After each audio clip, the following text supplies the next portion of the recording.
Hello friend, आप सभी का स्वागत है Abhijeet study point YouTube channel में। आज के इस वीडियो में यूपी बीएड एंट्रेंस एग्जाम 2026 के लिए जीके का प्रैक्टिस सेट करने वाले हैं। तो वीडियो को शुरू से लेकर अंत तक देखिएगा। चैनल पर नए हैं, चैनल को सब्सक्राइब कर लीजिएगा। पीडीएफ के लिए Abhijeet study point Telegram channel को ज्वाइन कर लीजिएगा। आज की क्लास में हम जीके के 38 प्रश्न करने वाले हैं और अगर इन 38 प्रश्नों में से आपके 20 प्लस प्रश्न बिल्कुल सही होते हैं तो आप यूपी बीएड एंट्रेंस एग्जाम को काफ़ी अच्छे स्कोर से पास कर सकते हैं। तो आज की क्लास से कितने प्रश्न आपके बिल्कुल सही हुए हैं या कमेंट आप ज़रूर कीजिएगा। आज की क्लास का आपका सबसे पहला प्रश्न है, गायत्री मंत्र का सर्वप्रथम उल्लेख किस ग्रंथ में मिलता है? तो इसका देखिए आपको सही जवाब बताना है। 4 ऑप्शन आपको दिया गया, ऋग्वेद में, अथर्ववेद में, उपनिषद में, पुराणों में। तो गायत्री मंत्र का जो सर्वप्रथम उल्लेख है वह ऋग्वेद में मिलता है। तो यहाँ पर आपका ऑप्शन नंबर ए वाला बिल्कुल यहाँ पे राइट आंसर हो जाएगा। इसके बाद देखेंगे अगला प्रश्न है, अगर आपसे देखिए पूछ दिया जाए कि गद्य और पद्य वाला वेद कौन सा है तो यजुर्वेद होगा। भारतीय संगीत का जनक पूछ दिया जाए तो सामवेद हो जाएगा और सबसे बाद का वेद अथर्ववेद है और अथर्ववेद में ही जादू टोना वशीकरण था। यह पॉइंट याद रखेंगे। इसके बाद देखेंगे अगला प्रश्न है कि सैटेलाइट लॉन्चिंग स्टेशन निम्न में से कहाँ स्थित है? तो इसका देखिए आपको सही जवाब बताना है। 4 ऑप्शन दिया गया, श्रीहरिकोटा में, पुणे में, कोच्चि में, भुवनेश्वर में। जो देखेंगे सैटेलाइट आपका यहाँ पे लॉन्चिंग स्टेशन है वह श्रीहरिकोटा में है। तो यहाँ पर आपका ऑप्शन नंबर ए वाला राइट आंसर है। जो भी छात्र इसमें ए को चूज किए वह बिल्कुल राइट है। अगला प्रश्न है, पुलित्जर पुरस्कार निम्न में से किस क्षेत्र से संबंधित है? यह प्रश्न आपके यूपी बीएड एंट्रेंस एग्जाम में पूछा गया, बहुत ज़्यादा इंपॉर्टेंट है और पुरस्कार से रिलेटेड प्रश्न बिल्कुल फिक्स होता है कि यूपी बीएड में पूछा ही पूछा जाएगा। पुलित्जर पुरस्कार दिया गया है कि यह किस क्षेत्र से संबंधित है? तो जो पुलित्जर पुरस्कार है यह पत्रकारिता के क्षेत्र में दिया जाता है। तो यहाँ पर आपका ऑप्शन नंबर ए वाला राइट आंसर है। जो भी छात्र इसमें ए वाले को चूज किए हैं वह बिल्कुल राइट हैं। इसके अलावा यहाँ पे दादा साहब फाल्के पुरस्कार है जो कि यहाँ पे सिनेमा जगत में दिया जाता है। यह पॉइंट याद रखेंगे। खेल में अर्जुन पुरस्कार दिया जाता है, इसको याद रखना है। और खेल में प्रशिक्षण के लिए द्रोणाचार्य पुरस्कार दिया जाता है, इसको भी आपको याद रखना है। अगला प्रश्न आपके सामने है, यहाँ पे है कि कबीर के गुरु कौन थे? तो इसका देखिए आपको सही जवाब बताना है। कबीर के गुरु की बात किया गया है तो रामानंद थे। ऑप्शन नंबर जो सी वाला है, सी वाला बिल्कुल राइट आंसर है, रामानंद। जहांगीर का मकबरा कहाँ स्थित है? तो यहाँ पे इसका राइट आंसर हो जाएगा लाहौर में है।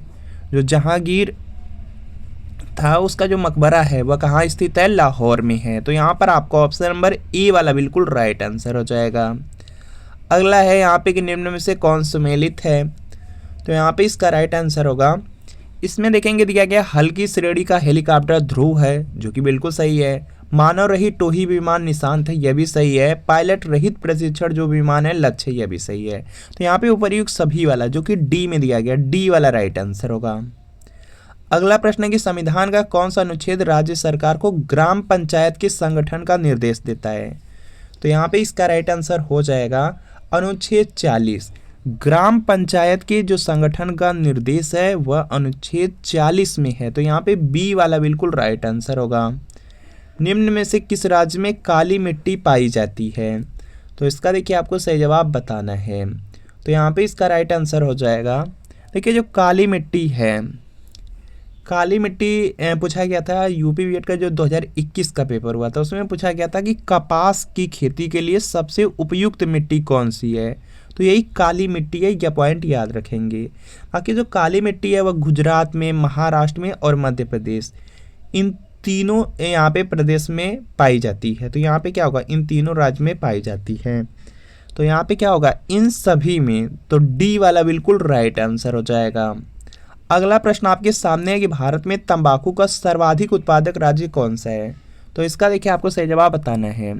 भारत में जो तंबाकू का सर्वाधिक उत्पादक राज्य है वह आंध्र प्रदेश है जो कि बी में दिया गया है। बी वाला बिल्कुल राइट आंसर हो जाएगा, इंपॉर्टेंट है, याद रखेंगे। और यहीं पे चाय का पूछा जाता है असम हो जाएगा, जूट का पूछा जाता है पश्चिम बंगाल हो जाएगा। इसके बाद देखेंगे अगला प्रश्न है, जमींदारी उन्मूलन के लिए संसद में प्रथम संविधान संशोधन किस वर्ष किया गया? तो यहाँ पे इसका राइट आंसर होगा सन 1951 ईस्वी में। तो यहाँ पर ए वाला आपका राइट आंसर होगा। इसके बाद नेक्स्ट है कि डीजल की गुणवत्ता किसके द्वारा व्यक्त की जाती है। तो इसका देखिए आपको सही जवाब बताना है। देखेंगे जो डीजल की गुणवत्ता है वह C10 संख्या द्वारा व्यक्त की जाती है। C10 देखेंगे ए वाले में दिया है, ए वाला आपका राइट आंसर है। इसके बाद देखेंगे नेक्स्ट है भारतीय उपमहाद्वीप मूल रूप से निम्न में से किस एक विशाल भूखंड का हिस्सा था। जो भारतीय उपमहाद्वीप है वह मूल रूप से निम्न में से किस एक विशाल भूखंड का हिस्सा था। तो यहाँ पे इसका राइट आंसर हो जाएगा गोंडवाना लैंड का था। ऑप्शन नंबर बी वाला बिल्कुल राइट आंसर हो जाएगा। इसके बाद नेक्स्ट है कि नाबार्ड है। नाबार्ड तो बीएड एंट्रेंस एग्जाम में लगभग आपका यहाँ पे 3 से 4 बार पूछा गया है कि नाबार्ड क्या है। तो यहाँ पे इसका राइट आंसर होगा यह एक बैंक है। नाबार्ड क्या है, एक बैंक है। तो यहाँ पे बी वाला बिल्कुल राइट आंसर होगा। इसके बाद नेक्स्ट है कि सिलिकॉन वैली निम्न में से किसके लिए प्रसिद्ध है। तो इसका देखिए आपको सही जवाब बताना है। तो यहाँ पे इसका जो राइट आंसर है यह देखेंगे हो जाएगा कंप्यूटर सॉफ्टवेयर के लिए। ऑप्शन नंबर यहाँ पे क्या होगा, बी वाला बिल्कुल राइट आंसर होगा। इंपॉर्टेंट है, याद रखिएगा आप लोग। इसके बाद देखेंगे अगला प्रश्न है साहित्य अकादमी कहाँ स्थित है। तो यहाँ पे इसका राइट आंसर हो जाएगा ये नई दिल्ली में है। जो साहित्य एकेडमी है वह नई दिल्ली में है। तो यहाँ पर आपका ऑप्शन नंबर ए वाला राइट आंसर होगा। सरदार स्वर्ण सिंह समिति की अनुशंसा पर भारतीय संविधान में 42वें संशोधन के द्वारा किसे जोड़ा गया था। तो यहाँ पे इसका राइट आंसर हो जाएगा उसमें मौलिक कर्तव्य को जोड़ा गया। भारतीय संविधान में जो 42वां संशोधन हुआ था उसके द्वारा मौलिक कर्तव्य को जोड़ा गया था। तो यहाँ पर देख लेंगे मौलिक कर्तव्य, तो यहाँ पे बी वाले में दिया गया है। तो बी वाला बिल्कुल यहाँ पे क्या होगा, राइट आंसर हो जाएगा। इसके बाद देखेंगे अगला प्रश्न आपके सामने स्क्रीन पर है कि स्वतंत्र भारत में उत्तर प्रदेश के प्रथम विधानसभा अध्यक्ष कौन थे। तो यहाँ पे इसका राइट आंसर होगा राजर्षि पुरुषोत्तम दास टंडन, जो कि आपके ऑप्शन नंबर ए में दिया गया है। ए वाला आपका राइट आंसर होगा। स्वतंत्र भारत में उत्तर प्रदेश के जो प्रथम विधानसभा अध्यक्ष थे वह राजर्षि पुरुषोत्तम दास टंडन थे। ग्रीन मफलर किस प्रदूषण से संबंधित है। तो यहाँ पे इसका राइट आंसर हो जाएगा ध्वनि प्रदूषण से। ऑप्शन नंबर जो बी वाला दिया गया, बी वाला बिल्कुल यहाँ पे क्या होगा, राइट आंसर हो जाएगा। ग्रीन मफलर किस प्रदूषण से संबंधित है, तो ये ध्वनि प्रदूषण से संबंधित है। इसके बाद देखेंगे नेक्स्ट प्रश्न है निम्न में से कौन सी ग्रैंड स्लैम टेनिस प्रतियोगिता घास के मैदान पर खेली जाती है। तो यहाँ पे इसका राइट आंसर होगा विंबलडन। विंबलडन दिया गया है आपका ऑप्शन नंबर बी में। बी वाला बिल्कुल राइट आंसर है।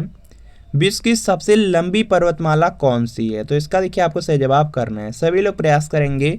तो विश्व की जो सबसे लंबी पर्वतमाला है वह है एंडीज पर्वतमाला, जो कि दिया गया आपके ऑप्शन नंबर ए में। तो ए वाला राइट आंसर है।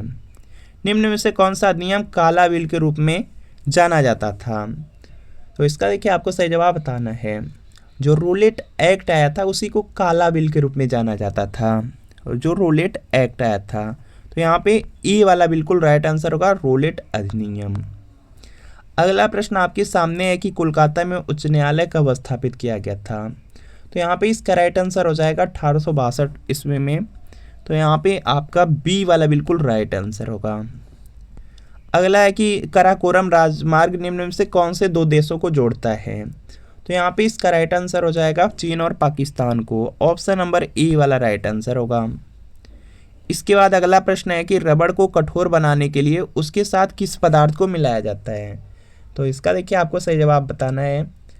रबड़ को कठोर बनाने के लिए उसके साथ सल्फर मिलाते हैं।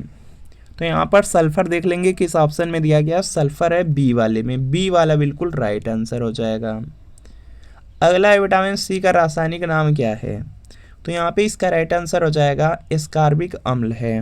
विटामिन सी की कमी से स्कर्वी रोग होता है, यह भी आप लोग याद रखेंगे। ऑप्शन नंबर ए वाला बिल्कुल राइट आंसर है। ऊंचा समुद्र ज्वार जो टाइड होता है, टाइड कितनी अवधि के पश्चात आता है। तो यहाँ पे इसका राइट आंसर हो जाएगा 12 घंटे 26 मिनट के बाद आता है। जो ऊंचा समुद्र ज्वार है वह 12 घंटे 26 मिनट के बाद आता है। तो यहाँ पे बी वाला बिल्कुल राइट आंसर होगा। ग्रीन पार्क खेल स्टेडियम कहाँ स्थित है। तो यहाँ पे इसका राइट आंसर हो जाएगा कानपुर में है। जो ग्रीन पार्क खेल स्टेडियम है वो कानपुर में है। तो यहाँ पे ई वाला आपका राइट आंसर है। आँखों में दूरदृष्टि, जिसको हाइपरमेट्रोपिया भी बोला जाता है, उसकी बीमारी निम्न में से किसके कारण होती है? तो यहाँ पे इसका राइट आंसर हो जाएगा नेत्र गोलक के छोटा होने से। आँखों में दूरदृष्टि है, दूरदृष्टि का मतलब होता है कि दूर की वस्तु तो आपको साफ दिखाई देगी, लेकिन पास वाली जो चीज़ें रहती हैं या वस्तु रहती है, वह सामान्य ऐसा वह आपको साफ नहीं दिखाई देती। तो यहाँ पे क्या होगा, सी वाला बिल्कुल राइट आंसर हो जाएगा। अगला प्रश्न आपके सामने है यहाँ पे कि निम्न में से कौन सा शहर कर्क रेखा के दक्षिण में स्थित है? तो इसका देखिए आपको सही जवाब बताना है। तो यहाँ पे इसका राइट आंसर होगा भोपाल हो जाएगा। ऑप्शन नंबर सी वाला बिल्कुल राइट आंसर है, यह कर्क रेखा के दक्षिण में स्थित है। इसके बाद अगला है कि हमारे संविधान में मूल अधिकार की संकल्पना किस देश से ली गई है? तो यहाँ पे इसका राइट आंसर हो जाएगा यूएसए से लिया गया है, अमेरिका से लिया गया। जो मूलभूत अधिकार की संकल्पना है वह अमेरिका से लिया गया है। तो यहाँ पे क्या होगा, आपका ऑप्शन नंबर बी वाला बिल्कुल यहाँ पे राइट आंसर हो जाएगा। इसके बाद देखेंगे अगला प्रश्न है कि ग्लिम्पसेज ऑफ वर्ल्ड हिस्ट्री पुस्तक के लेखक कौन है? तो यहाँ पे इसका राइट आंसर हो जाएगा जवाहरलाल नेहरू हैं, जो कि आपके ऑप्शन नंबर सी में दिया गया, सी वाला राइट आंसर है। ग्लिम्पसेज ऑफ वर्ल्ड हिस्ट्री जो पुस्तक है उसके लेखक हैं जवाहरलाल नेहरू। इसके बाद देखेंगे और भी प्रश्न पूछा जाता है, जिससे आपका यहाँ पे गीतांजलि के लेखक पूछ लिया गया तो रविन्द्रनाथ टैगोर हो जाएंगे, इसको आप लोग याद रखेंगे। इसके बाद यहाँ पे माई एक्सपेरिमेंट विथ ट्रूथ जो सत्य के साथ मेरे प्रयोग है पुस्तक है, उसके लेखक है महात्मा गांधी, इसको भी आप लोग याद रख लेंगे। अगला देखेंगे प्रश्न है कि वह ईमेल मैसेज जो डेस्टिनेशन तक पहुँचने में फेल हो जाती है वह क्या कहलाती है? तो यहाँ पे इसका राइट आंसर हो जाएगा, उसको बोला जाता है बाउंड मेल, बाउंड मेल बोला जाता है। तो यहाँ पे सी वाला बिल्कुल राइट आंसर हो जाएगा। राज्य मानवाधिकार आयोग का गठन किस धारा के अंतर्गत किया जाता है? तो यहाँ पे इसका राइट आंसर हो जाएगा धारा 21 के अंतर्गत किया जाता है। तो बी वाला बिल्कुल राइट आंसर होगा। इसके बाद अगला प्रश्न है कि नक्सलवादी किस विचारधारा के समर्थक होते हैं? तो यहाँ पे इसका राइट आंसर हो जाएगा साम्यवादी। जो नक्सलवादी होते हैं उनकी जो यहाँ पे विचारधारा रहती है वह साम्यवादी होती है। तो बी वाला राइट आंसर है। चीन द्वारा किस देश में ग्वादर बंदरगाह की स्थापना की गई? तो यहाँ पे इसका राइट आंसर हो जाएगा पाकिस्तान में। जो चीन देश है वह ग्वादर जो बंदरगाह है उसको पाकिस्तान में बनाया है। तो यहाँ पे सी वाला बिल्कुल राइट आंसर है। निम्नलिखित में से कौन सा उत्तर प्रदेश का लोकगीत नहीं है? तो यहाँ पे इसका राइट आंसर हो जाएगा उत्तर प्रदेश में रसिया चलता है। रसिया आपका यहाँ पे क्या है, लोकगीत है। कजरी भी आप सुने होंगे, बिरहा भी जानते होंगे कि उत्तर प्रदेश में होता है। ढोला मारू यही देखेंगे नहीं है। तो यहाँ पे सी वाला राइट आंसर हो जाएगा। इनमें से कौन सी ठंडी समुद्री जलधारा है? तो इसका देखिए आपको सही जवाब बताना है और यहाँ पे इसका राइट आंसर हो जाएगा, ठंडी की बात किया गया है तो गल्फ स्ट्रीम हो गया, ब्राज़ील हो गया, क्यूरोसियो, ये सब आपकी गर्म जलधारा हैं। तो ठंडी की बात किया गया है तो बेंगुला होगा, जो कि बी में दिया गया है, बी वाला राइट आंसर होगा। इसके बाद नेक्स्ट के उत्तर प्रदेश में जो सुरहाताल पक्षी विहार है वो कहाँ स्थित है? तो इसका देखिए आपको सही जवाब बताना है। सुरहाताल पक्षी विहार बलिया जिला है और बलिया जिले में देखेंगे आप लोग बलिया में है सुरहाताल पक्षी विहार है, जो कि डी में दिया गया, डी वाला बिल्कुल राइट आंसर होगा। और यह जो बलिया जिला है यह यूपी में है, उत्तर प्रदेश में, इसको आपको याद रखना है। तो फ्रेंड आपको बताना है कि 38 प्रश्नों में कितने प्रश्न आपके बिल्कुल सही हुए हैं, ये कमेंट आप जरूर कीजिएगा। और अगर यूपी बीएड एंट्रेंस एग्जाम की तैयारी कर रहे हैं तो यूपी बीएड के लिए प्रीवियस ईयर पेपर जरूर पढ़िए, क्योंकि यूपी बीएड में 200 प्रश्न पूछा जाता है, 400 नंबर का एग्जाम है और कम से कम आपको 250 नंबर लाने होंगे तभी आपको गवर्नमेंट कॉलेज मिल पाएंगे। और यूपी बीएड की बहुत अच्छी बात है कि यूपी बीएड में जैसे जीके में 50 प्रश्न पूछा जाता है, 50 में देखेंगे लगभग आपका 30 से 35 प्रश्न प्रीवियस ईयर पेपर से। हिंदी में भी 50 प्रश्न आता है, 50 में आप लोग देखेंगे 35 से 40 प्रश्न प्रीवियस ईयर पेपर से। रीजनिंग में 50 प्रश्न आएगा, 35 से 40 प्रीवियस ईयर पेपर से, सिर्फ डिजिट बदलेगा। बाकी सब्जेक्ट में आर्ट साइंस कॉमर्स कुछ भी हो, 50 में लगभग 25 से 30 प्रश्न आपका प्रीवियस ईयर पेपर से देखने को मिल जाता है। तो यूपी बीएड के लिए प्रीवियस ईयर पेपर जरूर पढ़िए। ये यूपी बीएड के लिए प्रीवियस ईयर पेपर है, इसमें 2011 से लेकर 25 तक का पूरे 15 साल का पेपर आंसर की के साथ एक्सप्लेनेशन, सॉल्यूशन, व्याख्या सब कुछ मिलेगा। और सभी सब्जेक्ट रहेंगे, जीके, हिंदी, रीजनिंग, कला वर्ग, विज्ञान वर्ग, वाणिज्य वर्ग। तो वीडियो के नीचे डिस्क्रिप्शन में जाइए, लिंक मिलेगी, लिंक को क्लिक कीजिए, नाम मोबाइल नंबर फिल कीजिए और आपको सिर्फ 30 रुपये की पेमेंट करनी होगी। और जैसे 30 रुपये की पेमेंट करेंगे तुरंत प्रीवियस ईयर पेपर का जो PDF होगा डाउनलोड हो जाएगा। इससे तैयारी कर लेंगे, B.Ed एंट्रेंस एग्जाम में बहुत ज़्यादा हेल्प मिल जाएगी। और लिंक से परचेज करने में कोई प्रॉब्लम आ रही है या डायरेक्ट आपको व्हाट्सअप से ही परचेज करना है तो इस व्हाट्सअप नंबर पर लिखना है UP B.Ed entrance previous year paper. Art या साइंस लिख करके आपको यहाँ पे व्हाट्सअप पे मैसेज करना है। जैसे मैसेज करेंगे रिप्लाई कर दिया जाएगा और आपको सिर्फ 30 रुपये की पेमेंट करनी होगी। जैसे पेमेंट करेंगे तुरंत प्रीवियस ईयर पेपर का जो PDF होगा सेंड कर दिया जाएगा। तो इस व्हाट्सअप नंबर पर मैसेज करके UP B.Ed का प्रीवियस ईयर पेपर जरूर आप लोग लेकर के पढ़ लीजिए। बाकी UP B.Ed एंट्रेंस एग्जाम की इस चैनल से डेली क्लास प्रोवाइड की जा रही है, तो डेली क्लास कीजिए और चैनल को सब्सक्राइब जरूर कर लीजिए। अभी आपकी यहाँ पे GK और हिंदी की क्लास डेली चल रही है। इसी तरीके से आपकी जो रीजनिंग वाली क्लास है और आपकी सब्जेक्ट वाली क्लास है आर्ट साइंस कॉमर्स की, उसकी भी क्लास चलेगी। तो चैनल को सब्सक्राइब कर लीजिए। आगे चल के टॉपिक वाइज भी क्लास आपकी GK हिंदी की चलेगी, तो चैनल को सब्सक्राइब जरूर कर लीजिए। और टेलीग्राम चैनल है, टेलीग्राम चैनल पे PDF आपको मिलेगी B.Ed एंट्रेंस एग्जाम के लिए, तो उसको भी टेलीग्राम चैनल को जरूर ज्वाइन कर लेना है। तो मिलते हैं फ्रेंड आपसे नेक्स्ट वीडियो में।